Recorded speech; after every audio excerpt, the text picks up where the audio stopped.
차르면 마법에서 SSPB랑 굴라비로 NSPNC는 뭐냐 순위 NSPNC는 굉장히 순위 뭐냐 순위비가 NSPNC야 다 야비로 호바가 SSPB야 두리아 오그라네 또 우상위라 순위 도와래 아 순위들이야 야 뼈미가 다ထုတ်ပြန်ချက်တွေလည်းတွေ့ရမှာပါသတင်းတွေမှာလည်းတွေ့နေရလိမ့်မယ်ဆိုတော့ဒါကိုကြည့်ချင်းအဖြစ်တော့ဒီငြိမ်းချမ်းရေးဆွေးနွေးတဲ့ကိစ္စတွေကတစ်ဖွဲ့ပြီးတစ်ဖွဲ့နဲ့တော့အစိုးရဇက်တော့စူးစမ်းပန်းစားလုပ်နေရှာတာတွေ့ရတယ်အောင်မြင်မလားမအောင်မြင်မလားတော့ပြောရခဲ့တယ်ပေါ့နော်တခုပဲအကျိုးစီးပွားကိုဖတ်တွေ့ပြီးဆွေးနွေးမယ်ဆိုရင်တော့အဲ့ငြိမ်းချမ်းရေးဟာအကျိုးစီးပွားနဲ့ချီတဲ့ကျိုးဟာရင်ရင်းဆက်ချီတဲ့ကျိုးမဟုတ်ဘူးခဏနဲ့ပြတ်သွားနိုင်တယ်အကျိုးစီးပွားမရှိရင်ပြတ်လိမ့်မယ်ဆိုတော့အကျိုးစီးပွားနဲ့မရှိအကျိုးစီးပွားပြက်ပြဲသွားတဲ့နေ့စာချုပ်ပြတ်သွားတဲ့ဟိုအကျိုးစီးပွားရက်သွားတဲ့နေ့စာချုပ်ကပြက်ပြဲသွားတယ်အဲ့တော့ရင်ရင်းဆက်ချီမှာလားအကျိုးစီးပွားနဲ့ဆက်ချီမှာလားဘာချင်းချီမှာလဲနှလုံးသားနဲ့ချီတဲ့ကျိုးကတော့ခိုင်မြဲတယ်လုံးသားချီတဲ့ကျိုးကခိုင်မြဲတယ်နော်ဒါပေမဲ့အကျိုးစီးပွားနဲ့ချီတဲ့ကျိုးကတော့သိကြတယ်တနေ့နေ့အချိန်မှာပြည်သွားလိမ့်မယ်ကျွန်တော်တို့အစိုးရကိုတိုက်တွန်းချင်တာနှလုံးသားနဲ့ချီတဲ့ကျိုးဖြစ်ဖို့လိုတယ်နှလုံးသားချီတဲ့ကျိုးဖြစ်ဖို့လိုတယ်ပြီးတော့ဒီဆွေးနွေးတဲ့အခါမှာနေချင်းဆွေးနွေးကြတဲ့အခါမှာသူတို့ရဲ့ရပိုင်ခွင့်တွေပေးရပိုင်ခွင့်တွေကသူတို့တင်မဟုတ်ဘူးသူတို့ဒေတာတစ်ခုလုံးကလွှမ်းခြုံနိုင်တဲ့ရပိုင်ခွင့်ဖြစ်မှာရမယ်ပေါ့နော်သူအစုဖွဲ့တစ်ခုတိုင်းကုန်တာတနက်ကင်ပြီးတော့ဘာလို့ဆွေးနွေးကြလဲကြောက်လို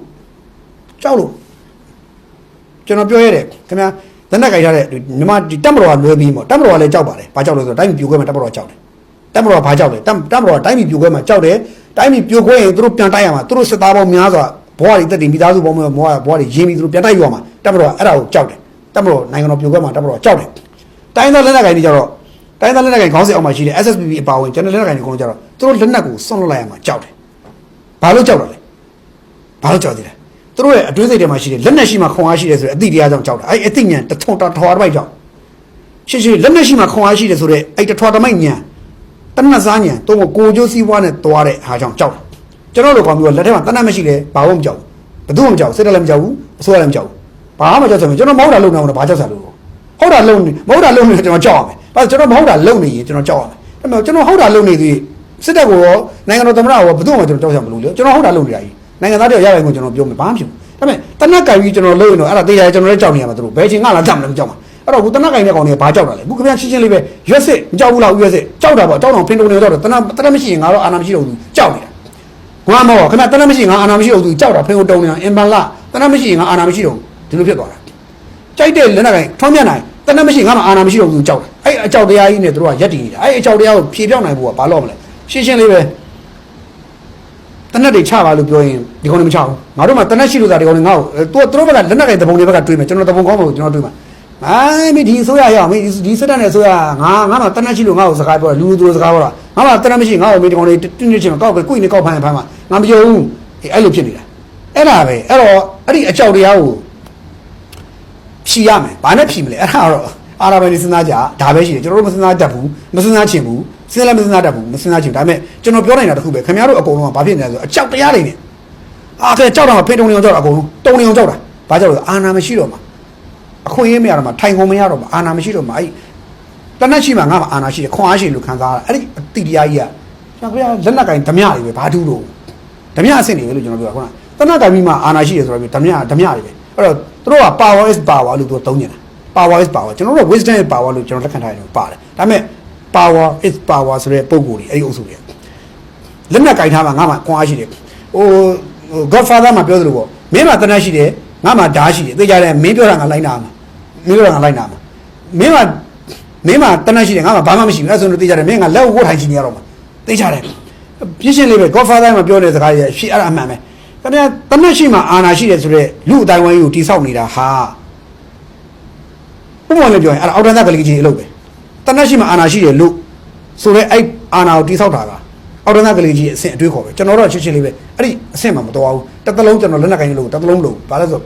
ဟာခင်ဗျာကိုမကြိုက်တော့ပွင့်လေးပဲပြောမှာဉာဏ်ပညာရှိတဲ့အုံတော်ရှိဒါနဲ့ပဲပြောမှာဘာကိစ္စဒုတ်ဆွဲဓာတ်ဆွဲတနက်ကင်ဆွဲဖြည့်ရှင်းအောင်ကျွန်တော်အဲ့လောက်ကြက်ပြည့်တယ်ကောင်ကြက်မပြည့်တယ်ကောင်မဟုတ်ဘူးဒါကြက်မပြည့်ဘူးဗျာအာကြောက်လို့အကြောက်တရားကြီးရှိလို့တနက်ကြီးကန်ရောဗျာအဲ့တော့ခု SSB တို့ဘာလို့လားဆွေးနွေးတယ်ဒီကောင်တွေကြောက်တယ်ဒါပေမဲ့ဆွေးနွေးနေတယ်ဝမ်းသာတယ်ဆွေးနွေးရအောင်ဝမ်းသာတယ်များများဆွေးနွေးနဲ့အဖြေရှာရင်းနဲ့တိုင်းပြည်ကိုပိုကောင်းလို့ဒါပဲရှိမှာအဲ့လိုမဟုတ်ဘဲနဲ့ခင်ဗျားတို့ကဘာဖြစ်နေဆိုဟို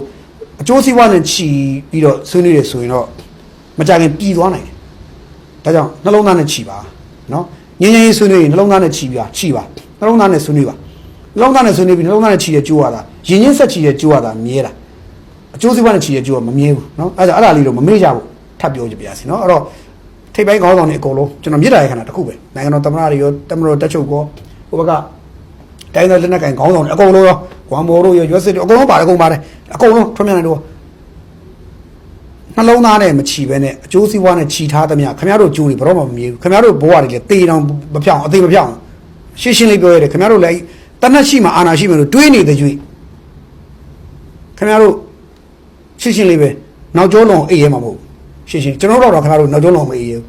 နော်ရှင်းလေးအဲ့လိုဖြစ်မှာသေးကြတယ်အဲ့ဒါကြောင့်ခင်ဗျားတို့အခုကတည်းကတေးရှာစဉ်းစားပါဆုံးဖြတ်ပါနှလုံးသားနဲ့ချီကြပါငင်းချမ်းရေးကိုငင်းချမ်းရေးကြိုးတွေကိုနှလုံးသားနဲ့ချီကြပါဒါလေးပဲပြောချင်တယ်နော်နှလုံးသားနဲ့ချီပါအဲ့ဒါလေးပဲပြောချင်တယ်ဒါကတော့ NSPC သူ့ဆွေးနွေးကိစ္စကိုပြောတော့ဆက်ပြောတာအဲ့တော့ဒါကတပိုင်းပေါ့ဗျာနောက်တစ်ခုကတော့ဒီအပြော့လေးတွေပြောမယ်အပြော့သာဟွာလေးပါဒီမော်မာဆောင်းပေါက်ကိစ္စဆွေးနွေးသွားတယ်လွတ်တော်မှာကြိုက်တယ်လွတ်တော်ကိုယ်စားလှယ်ဘသူတွေပိုင်းတန်းထားလိုက်မော်မာဆွေးနွေးသွားတယ်ဆောင်းပေါက်တွေ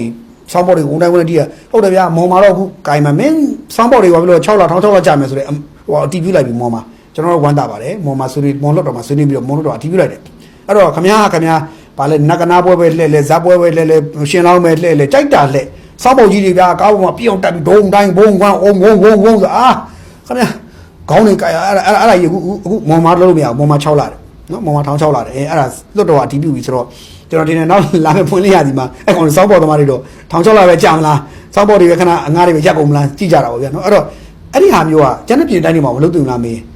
အလှူဒန်းပေါ်တဲ့ဒေသပို့တော်သုံးသိသေးတယ်ဗျာကျွန်တော်ပွင့်နေပြောဟိုလိုလာတဲ့ပုံကြီးလောအားချင်းလုံးလာတဲ့ခါကျတော့ကြည့်မရဘူးဗျာဟိုလောပြိုင်ပွဲဖြစ်နေတာကြီးအဆင်မပြေဘူးအဲ့ဒါလေးတော့မော်မာလို့တာကောင်းတယ်ကျန်တဲ့လူတွေလည်းအတူယူပြီးလောက်ကြဖို့တိုင်တော့ကျင်တယ်လွတ်တော်ကလည်းဒီနေ့စနေနေ့ဆိုရင်နားပြီမနေ့ကနားပြီနောက်ရက်ဒီမှာပြန်စမယ်ပေါ့နော်အဲ့တော့လွတ်တော်ဆိုတော့တိုက်ဆိုင်သွားလို့ပြောရမှာပေါ့နေ့ကလွတ်တော်ကိစ္စပြောရင်းနဲ့ဆောက်လေဒူဝင်ကြီးပြေးပြီလို့ပြေးတယ်ဆိုပြောတယ်မလားပြောပါတယ်ဒူဝင်ကြီးကဟုတ်ပါဘူးတဲ့ကျွန်တော်မပြေးပါဘူးဗျာတဲ့ကျွန်တော်မပြေးပါဘူးတဲ့ဟိုကျွန်တော်ပြောတာစာဟိုလာဖြေဟိုကျွန်တော်စာနဲ့တခြားမေးခွန်းတွေကရမ်းများတယ်အဲ့တော့စာလေးနဲ့ကျွန်တော်တခြားဖြေမယ်ပြီးတော့ဒီဟာက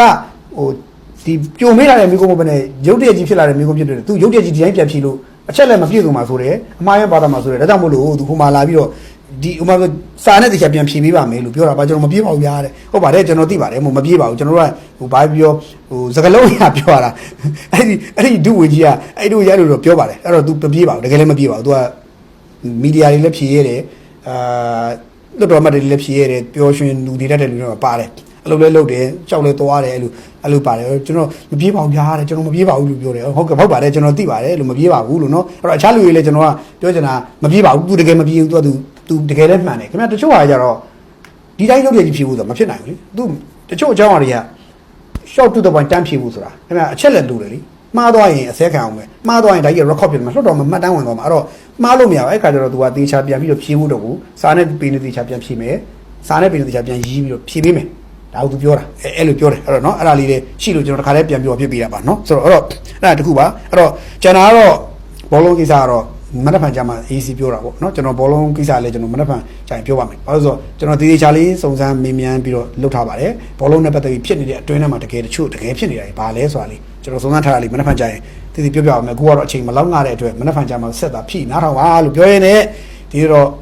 ဘာပဲအားလုံးပဲကိုယ်စားသိရှိပါတိုင်းကိုစေနာမထားပါသစ္စာရှိပါကိုယ်နိုင်ငံသားအချင်းချင်းအပြအလာတက်ဖြတ်နေကြတာကိုလက်ခုလောဝါဒီပျော်နေတဲ့လူမိုက်လူရန်ကလူတက်အကျန်းဖက်အားပေးသမားခမားဖြစ်နေသလားဆိုတော့ပြန်လည်မေးခွန်းလုပ်ပါလို့ပြောရင်းနဲ့ဒီနေ့လည်းကျွန်တော်တရနီးလာခဲ့ပြန်ပြီပေါ့ဗျာ